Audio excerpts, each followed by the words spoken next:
एक निवेदन करूं, जब बहुत बड़े हो जाओ ना और भगवान कोई संपन्नता दे दे, कोई योग्यता दे दे, कोई वरदान दे दे, उच्चस्थ हो जाओ, शिखरस्थ हो जाओ, नेता विनेता हो जाओ, तो एक काम करना, कहीं सब से मुंह मत मोड़ लेना। कई लोग कुछ बन जाते हैं ना, फिर खास लोग रह जाते हैं उनसे मिलने वाले, कोई खास लोग, दो चार लोग रह जाते हैं उनके पास मिलने वाले, जिनकी बात वो सुनते हैं, बाकी किसी की नहीं सुनते। ना ना, कितने फोन कर लो, कोई नहीं उठाता किसी के फोन।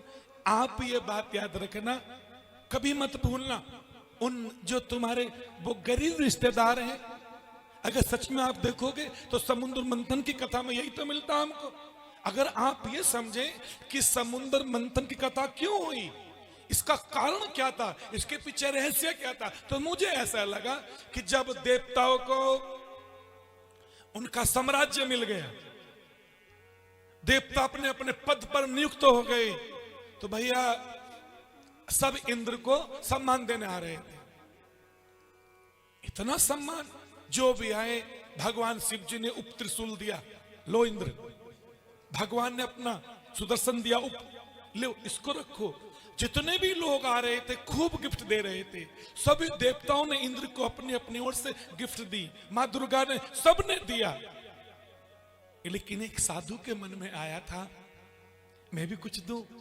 तो एक अम्लान नाम का पुष्प होता है, अम्लान नाम का, वो कभी मुरझाता नहीं है, वो कभी नहीं सूखता, हमेशा हरा भरा रहता है, देव दुर्लभ है। लेकिन दुर्वासा ऋषि उस अम्लान नाम के पुष्पों को चुना और उनकी एक सुंदर सी माला बनाई। मैं भी कुछ दूं, साधु का मन करता है। और जैसे उन्होंने इंद्र को वो माला दी, इंद्र मैं भी आपका सम्मान करना चाहता हूं, और जैसे वो उन्होंने माला दी और इंद्र ने वो माला पहनी नहीं। भाई बहनों, कोई माला पहना है ना, एक बार पहन लेना,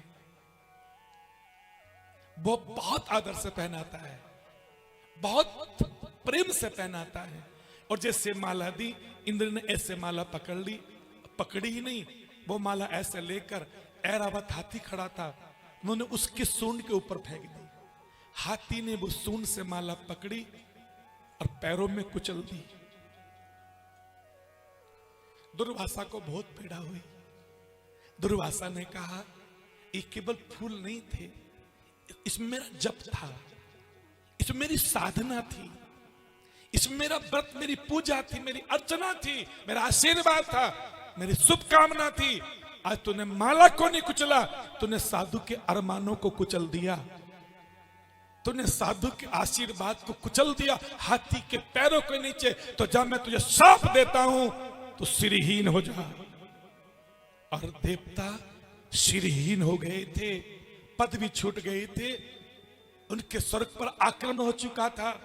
तो कभी कोई बड़े बन जाओ, इतने बड़े बड़े लोग तुम्हारे संपर्क में आ जाएं, बड़े बड़े रिश्तेदार हो, कभी कोई एक बहन, ताऊ चाचा, कोई बुआ, कोई गरीब घर में भी हो ना, और वो आ जाए आज, सफल हो जाएगा। गरीबों का तिरस्कार नहीं किया करते। अगर गरीबों का तिरस्कार करते तो एक संपन्नता भगवान गोविंद के रूप में और एक विपन्नता सुदामा के रूप में, आज संपन्नता ने विपन्नता को गले लगाया था। और मेरा देश उस दिन उन्नत होगा, मेरा देश उस दिन बहुत आगे बढ़ जाएगा जब अमीर आदमी गरीबों से प्रेम करने लगेंगे, सबके साथ चलने लगेंगे। उस दिन